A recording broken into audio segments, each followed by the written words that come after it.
pagi, saya Suzy Elsenanimis dari SMK Nabawan dan mengambil bahagian dalam pertandingan Tokoh Nilam Bahasa Melayu. Saya telah memilih beberapa buah buku dan saya akan mengulas tentangnya. Dan buku yang pertama adalah buku berjudul Mikail. Buku ini dikaryakan oleh Ramli Awang Mursyid. Mikail ini bukan sekedar sebuah nama.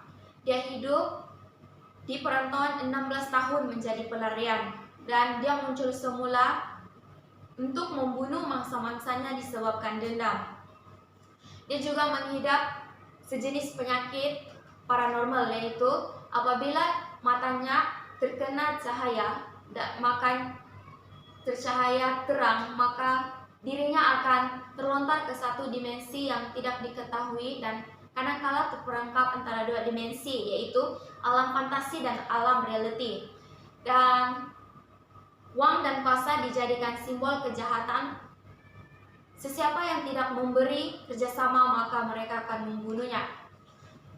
Dalam buku ini juga terdapat nilai murni, yaitu pertama adalah kejujuran.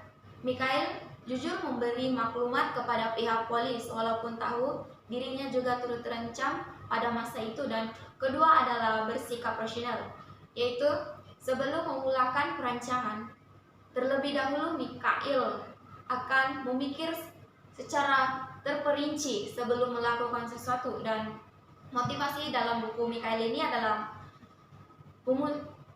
pemusnah kejahatan adalah cinta.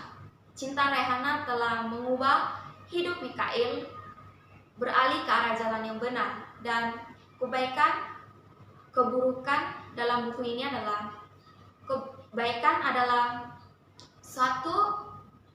menyampaikan suatu agenda, satu penjelajahan emosi yang syarat pelbagai kisah di sebalik kisah, dan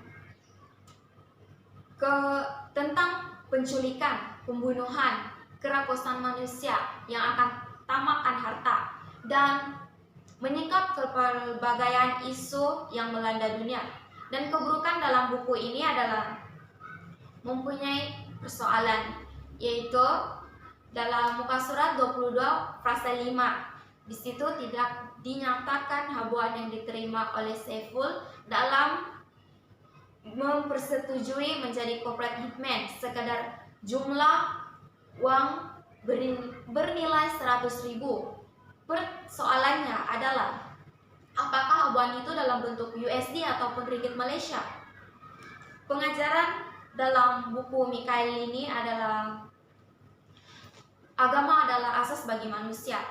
Sesiapa yang tidak hidup berlandaskan agama maka manusia itu akan rugi. Dan saya akan mengulas 4 buku ini sedikit, yaitu buku yang berjudul Mandatory karya oleh Ramli Awang Mursyid.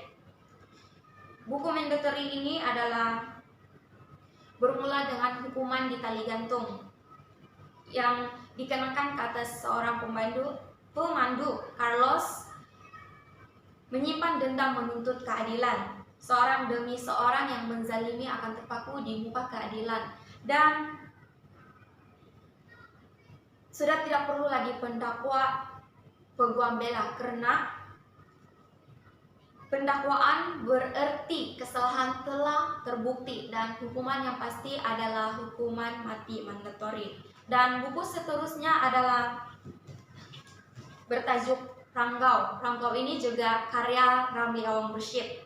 Ini mengisahkan satu pembunuhan gadis-gadis muda, dan apabila ditemui mereka kehilangan mata dan buah pinggang. Dan satu kejadian, ahli toko koprat yaitu Tuan Gimbang telah kehilangan anak bungsunya yang bernama Janet, dan anak sulung kepada Tuan Gimbang, Ursula, mengupah penyiasat persendirian dan menyiasat kehilangan adiknya.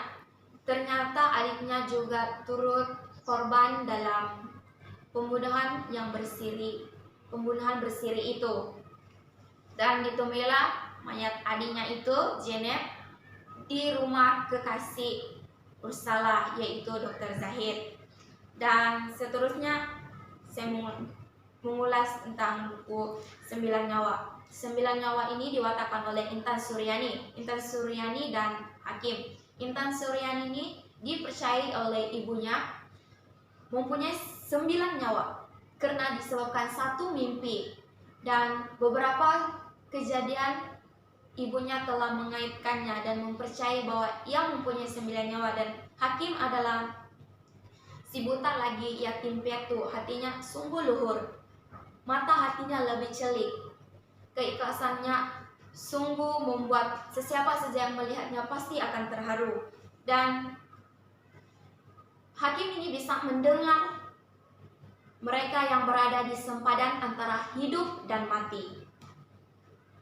Ini juga adalah buku karya Ramli Awang Mursyid, dan buku terakhir adalah yang bertajuk Haura. Haura ini juga karya Ramli Awang Mursyid.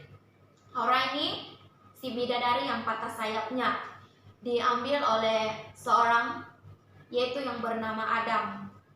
Pertemuan demi pertemuan membuahkan cinta kepada mereka, dan akhirnya mereka bernikah dan dikurniakan seorang anak yang bernama Haura the Little Star. Demikianlah pengulasan saya tentang 5 buah buku ini. Sekian dan terima kasih.